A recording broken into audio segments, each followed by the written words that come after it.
Seja bem-vindo ao canal da I3 Church. Meu nome é Thiago Madruga e eu quero te encorajar a alinhar o seu coração à ministração do Espírito Santo nesta palavra. Compartilhe com seus amigos e familiares e saiba, Deus quer falar com você. Esteja pronto para ouvi-lo. Deus abençoe.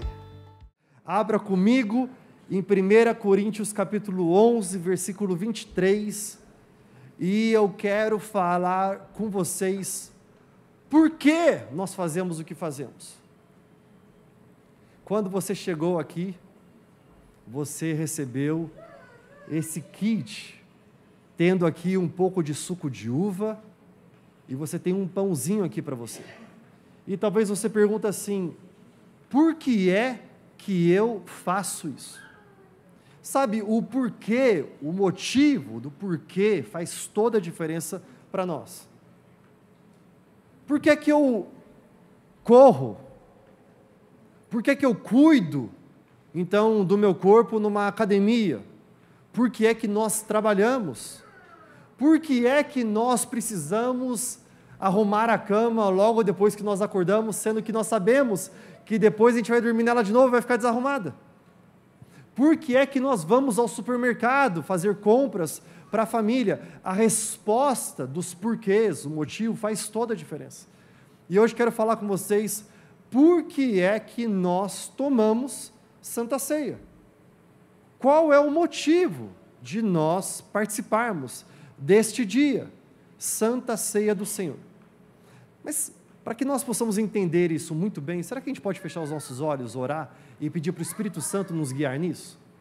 Espírito Santo de Deus, Tu estás aqui. Nós queremos aprender na Tua Palavra. Mais do que aprender na Tua Palavra, nós queremos ser transformados na Tua Palavra. Fala conosco, ó Deus. Guie nossos pensamentos, nossos corações e nossas mentes, para que nós possamos entender e aprender plenamente por que nós tomamos a Santa Ceia, por que nós participamos deste tempo. Em nome de Jesus, amém, amém. 1 Coríntios 11, 23 diz assim, apóstolo Paulo, à igreja que estava em Corinto, os coríntios: pois recebi do Senhor o que também lhes entreguei, que o Senhor Jesus, na noite em que foi traído, tomou o pão e, tendo dado graças, partiu e disse: isto é o meu corpo que é dado em favor de vocês, façam isto em memória de mim. Da mesma forma, depois da ceia, ele tomou o cálice e disse: este cálice é a nova aliança no meu sangue, façam isso sempre que o beberem em memória de mim.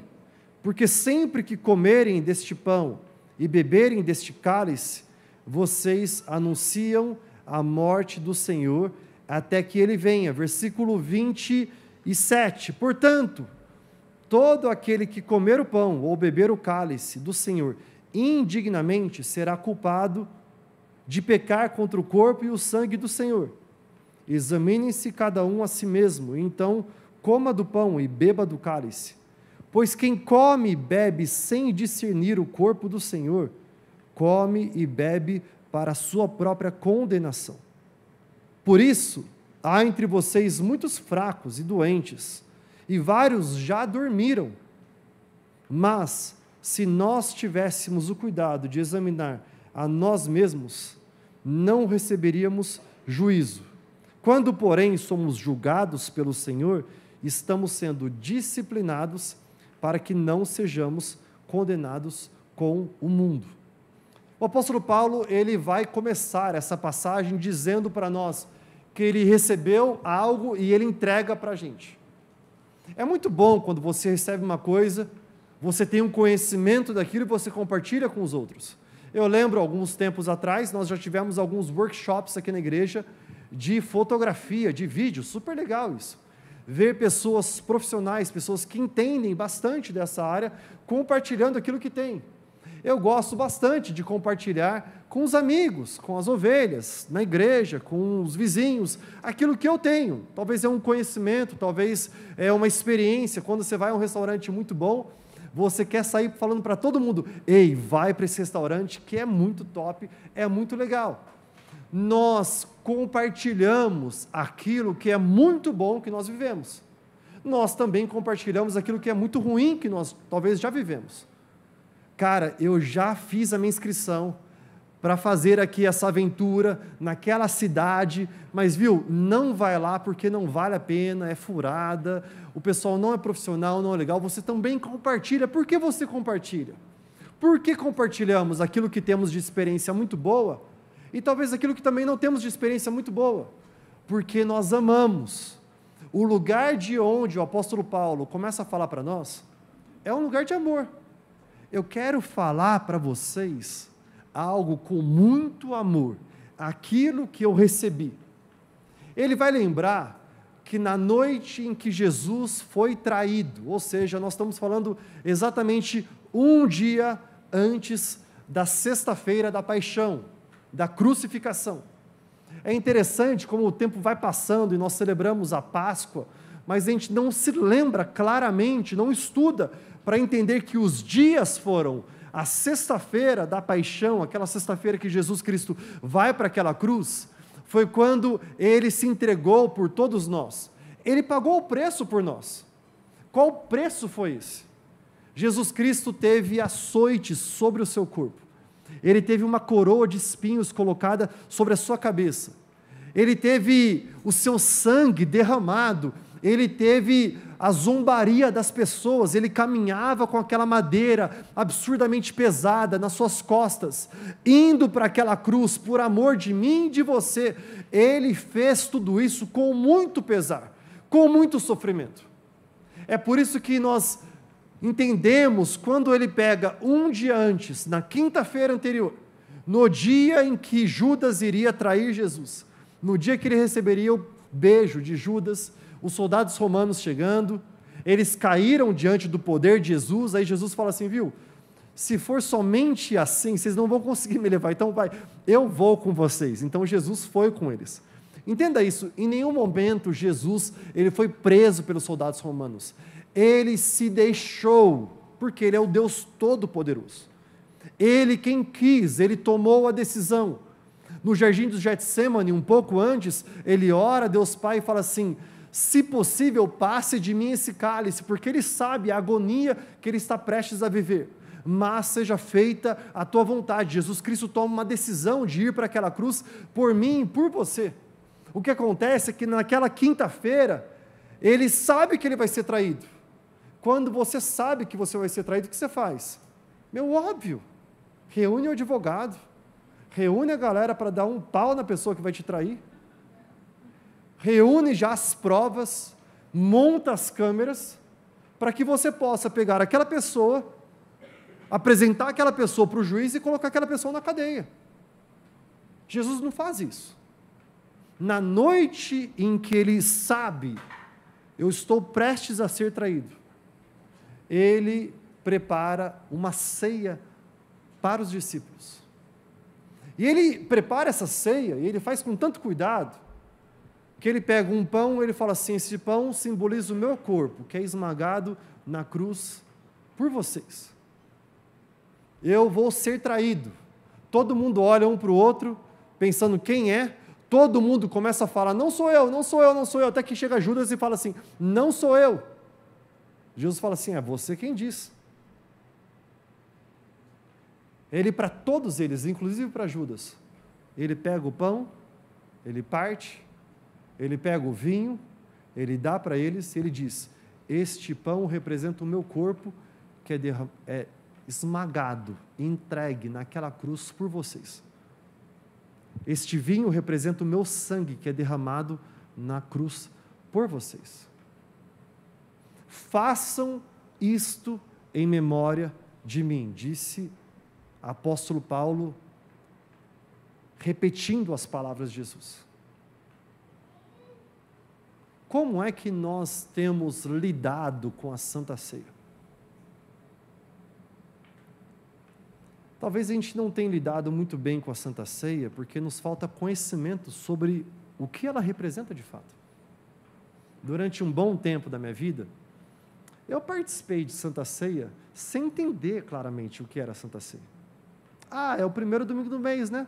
Quando eu era pequenininho, eu ficava super feliz porque era o dia, e eu ficava assim, Deus, em nome de Jesus, que a igreja não esteja cheia, que sobre bastante pão, bastante suco de uva, para que depois eu possa comer tudo.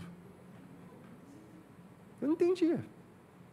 Aí passou o tempo, eu também fiquei não entendendo, já adulto, talvez jovem, olhando e falando assim, é o primeiro domingo do mês. Não é o primeiro domingo do mês. É muito mais do que isso. O que Jesus fala, ele fala assim, este é o meu corpo que é entregue na cruz por vocês. Os momentos que eu mais falei como pai, vou falar uma verdade para vocês, eu acho que eu sou um bom pai. Eu não acho que eu sou um mau pai. Eu amo brincar com meu filho, eu dou atenção para ele, eu dou boa comida para ele, eu dou presentes para ele. Na verdade, esses presentes eu não dou tanto assim, porque minha esposa dá tanto, que daí não sobra para eu dar. Mas eu brinco com ele, eu sou um bom pai. Mas os momentos que eu mais falei com meu filho, foram os momentos em que eu estava aqui. Acabou o culto. Daí estava eu conversando com alguém, com uma ovelha, com alguém da igreja, um líder. E o meu filho vinha, papai. Filho, espera, papai está falando. Pode continuar falando, por favor? Os momentos que eu mais falei com meu filho, foram os momentos em que eu disse que ele tem toda a minha atenção, mas eu não vivi como ele tivesse de fato toda a minha atenção. A palavra de Deus fala, se vocês, pais terrenos, sabem ser bons e dar bons presentes aos seus filhos, quanto mais o Pai Celestial. O que eu estou querendo dizer é que nós, pais terrenos, falhamos, mas o nosso Abba Pai nunca falha. Ele está sempre presente. E a forma como nós lidamos com a Santa Ceia é uma resposta do nosso coração e mente entendendo que Ele nos entregou tudo. Se Ele me entregou tudo, eu não posso devolver a Ele aquilo que sobra. Se Ele me entregou tudo, não dá para eu lidar com Ele como se fosse segundo, terceiro, quarto, quinto lugar da minha vida. Nós estamos diante de nós, isso não é um ato religioso, não é um rito, não é um ritual da igreja, é muito mais do que isso. Nós estamos participando do ápice do plano de amor de Deus para a humanidade. Vamos voltar um pouquinho na história? A história é que eu e você vivíamos em harmonia com Deus. Adão e Eva conversavam com Deus ao fim das tardes, todos os dias. Era tudo maravilhoso. A paisagem lindíssima, não havia matança, não havia poluição, o céu brilhante durante a noite, o céu maravilhoso durante o dia, os animais vivendo em plena harmonia com os homens, alimentos maravilhosos diante de todos eles. E o que acontece é que em algum momento Adão e Eva, eles olham, eles falam assim, nós temos tudo isso diante de nós, mas e se a gente pegar o fruto proibido? Ou seja, e se eu quiser, a partir de agora, governar a minha própria vida, e não deixar que o Criador que criou tudo isso para mim, governe a minha vida, eu posso desfrutar de tudo isso, e se eu pegar isso para que eu governe, para que eu tenha o mesmo conhecimento? Foi esse convite de Satanás, da serpente, a Adão e Eva. Eles pegam o fruto proibido, quando eles pegam, eles notam que eles estão nus, eles notam que há algo diferente, o coração deles começa a se separar de Deus, Deus aparece no mesmo lugar, falando com eles no mesmo horário, e onde é que eles estão? Escondidos por trás de uma árvore, nus, fizeram roupas íntimas com folha de figueira. Uau, que inteligência! A partir daí, Deus fala para o homem, você vai trabalhar e com o suor do seu trabalho você vai produzir aquilo que vem da terra. Deus fala para a mulher, você dará à luz, mas você vai ter dores de parto. Deus fala à serpente, a partir de hoje você vai rastejar. Deus fala para a terra que vai ser com muito trabalho que a terra vai produzir frutos. E a partir de então, existe um momento em que o homem não está mais em harmonia. O homem, ele procura entender a sua vida, encontrar paz, mas ele não acha mais. Ele busca na direita, na esquerda, para frente, para trás, mas ele não encontra. Caim e Abel, uma boa exemplificação disso. Abel encontra harmonia a adorar a Deus e colocá-lo em prioridade na sua vida. Caim, na verdade, quer tomar o lugar de Abel, ser como Abel, e quer matar Abel para ter a atenção de Deus. Nós vivemos uma tragédia a partir do momento em que o homem e a mulher se distanciam de Deus. Profetas maiores vêm, profetas menores vêm.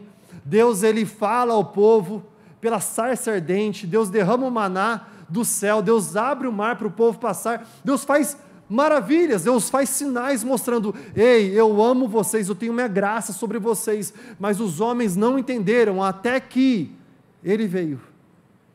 Nascido em Belém, criado em Nazaré, Jesus Cristo vem ao mundo. Jesus Cristo, ele passa por tudo aquilo que eu e você passamos, mas depois de passar por tudo aquilo que eu e você passamos, sendo ele o Rei da Glória, se vestindo do nosso pecado, da nossa iniquidade, ele decide ir àquela cruz. Ele leva sobre si nossos pecados, nossas iniquidades, por suas pisaduras nós somos sarados, diz Isaías 53, e o que acontece é que ele decide ir àquela cruz por nós. Para quê? Para voltar-nos a um relacionamento de intimidade com Deus Pai. Ele fala assim: o véu foi rasgado, tudo se fez novo. O sangue de Jesus derramado naquela cruz é este sangue que vem sobre nós e nos purifica e nos santifica. Nós não temos, por nosso próprio mérito, condições de nos aproximarmos de Deus, condições de sermos chamados filhos de Deus. Porque você é muito bonitinho, porque você ora muito legal, porque você vai sempre à igreja. Não é por isso. Nós temos condições de ter relacionamento e intimidade com Deus Pai, por causa daquilo que Jesus Cristo fez na cruz por nós.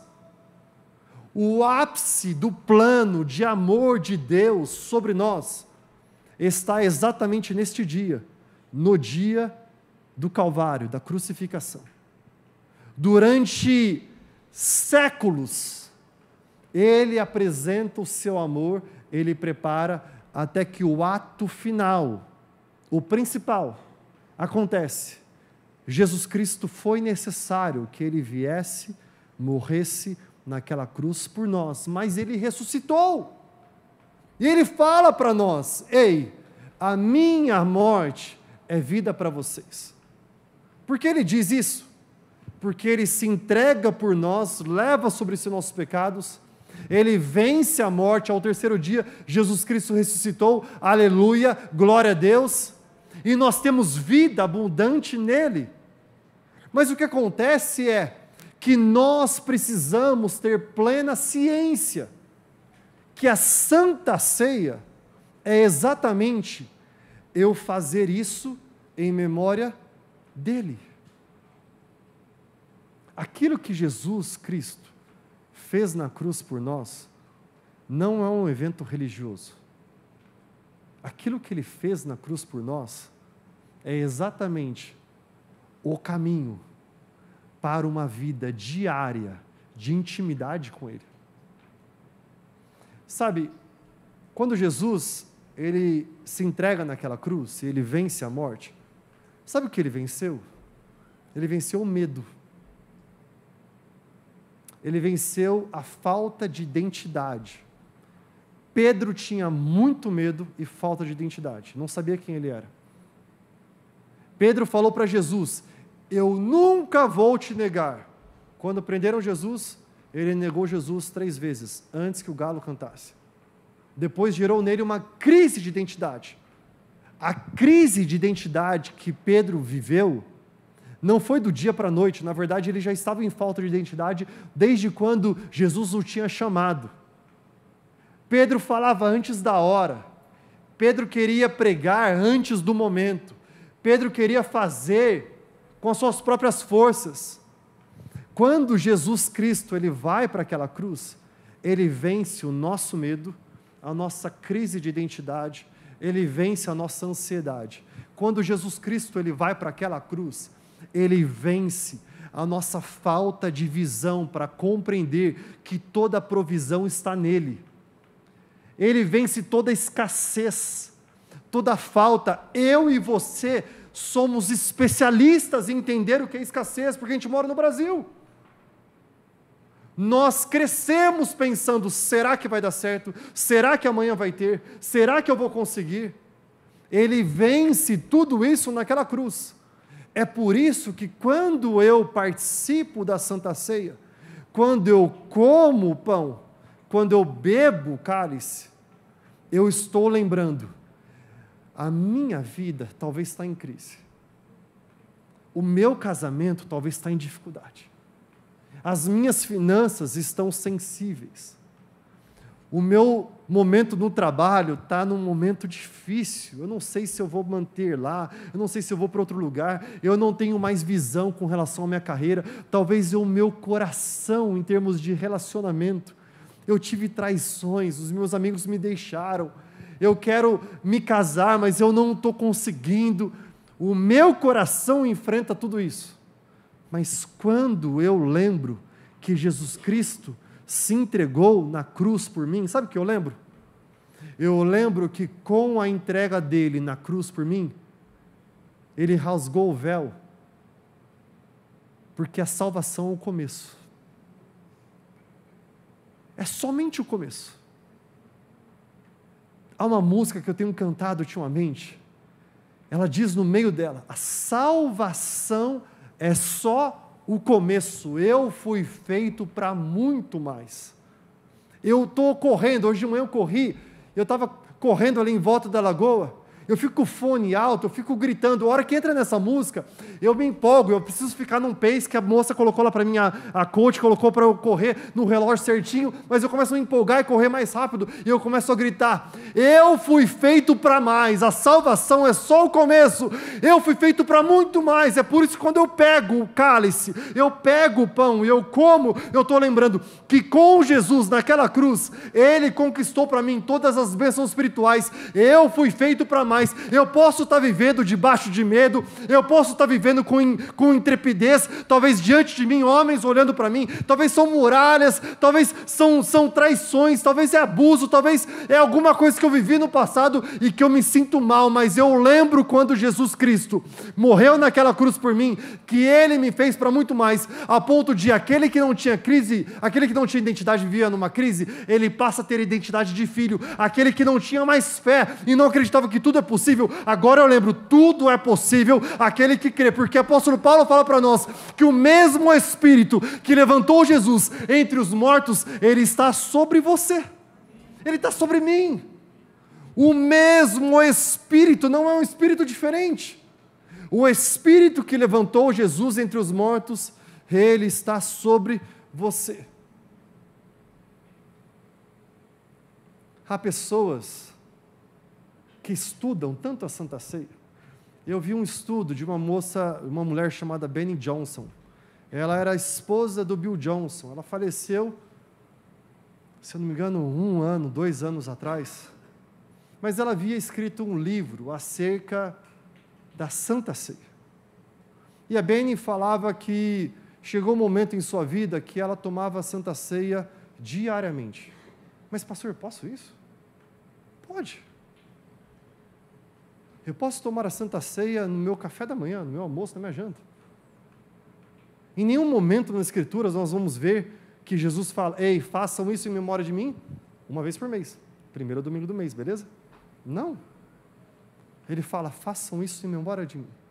Porque a Benny disse que durante um bom tempo, ela estava lidando com a sua crise de identidade, com o seu medo quando chegou diagnóstico médico, ela estava lidando com a ansiedade que batia em sua porta, com as impossibilidades. Eu quero falar uma coisa para você, nós precisamos lidar com aquilo que Jesus fez, o ápice do plano de amor de Deus sobre nós, da maneira mais digna que possamos.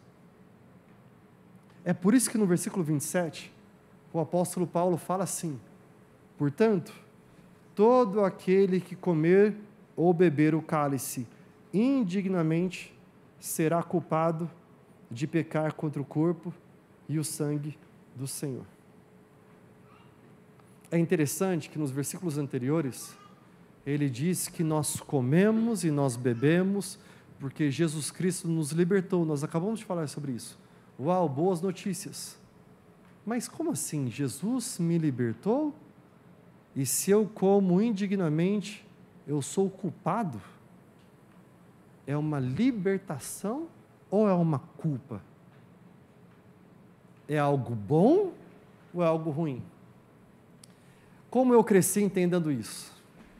De forma muito, muito ruim. Eu cresci entendendo isso, que assim, se você estiver em pecado, não coma. E aí eu chegava ao pastor, hoje eu não, olha, Santa Ceia vai rolar hoje, pastor, não posso, porque eu sou adolescente, e assim, eu já pequei essa semana, lá na escola, e assim, pastor, foi mal, tá? Mas no próximo eu vou me santificar, vou fazer tudo certinho, daí eu chego e eu participo. Aí passou um tempinho, já não era mais adolescente, era jovem, hoje eu posso tomar Santa Ceia, porque eu estou bem. Isso é tolice. Nós somos homens e mulheres que requerem a graça de Deus para nós nos relacionarmos com Ele. Nós não somos aqueles que se relacionam com Deus fruto do nosso mérito. Não somos salvos por obras, por meu mérito, pelo seu mérito, mas é pela graça, é por aquilo que Jesus Cristo fez na cruz por nós. Então por que o apóstolo Paulo fala isso? Sobre sermos culpados. Ele fala isso porque ele fala: todo aquele que beber o cálice ou comer o pão do Senhor, como? Indignamente. O que é indignamente? Indignamente é sem dignidade. O que é sem dignidade? É porque eu estou em pecado? Não. Porque quem me santifica é o sangue de Jesus. Indignamente é quando Ele não é primeiro lugar na minha vida. É quando isso daqui é só mais um ritual religioso. É quando eu como sem discernir o corpo e eu bebo sem discernir o sangue. Foi isso que Ele falou para nós. Por isso, examine-se o homem a si mesmo.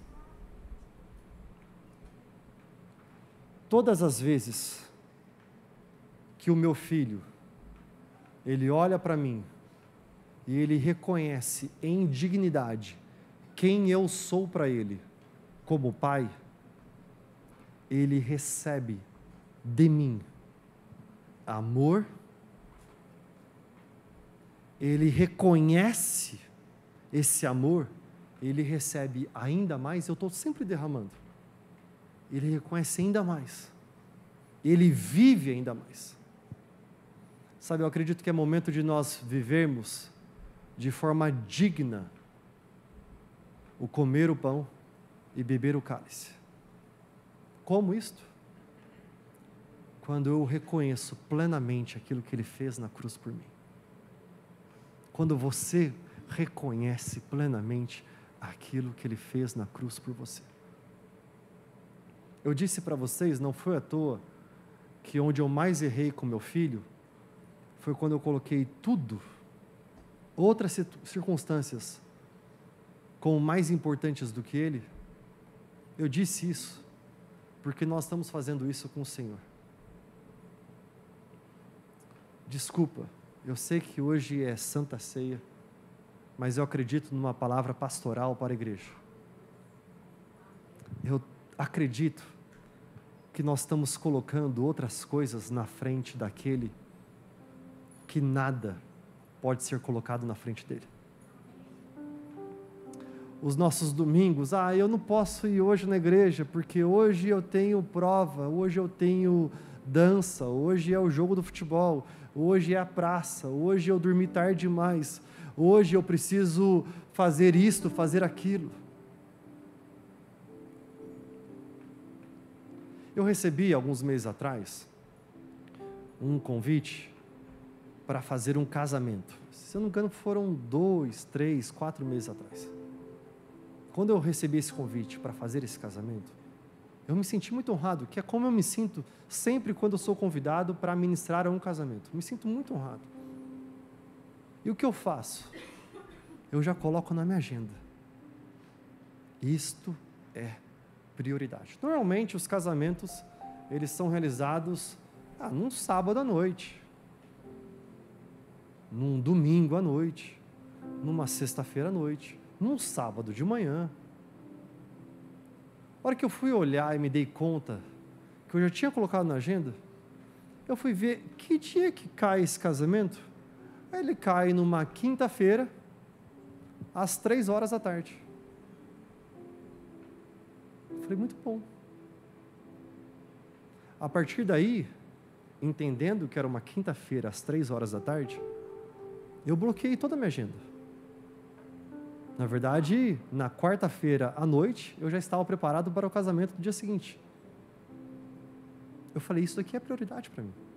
Esse casamento venceu o meu casamento, porque o meu casamento eu casei numa quinta-feira à noite, e no dia seguinte, na sexta-feira, era dia de trabalho normal.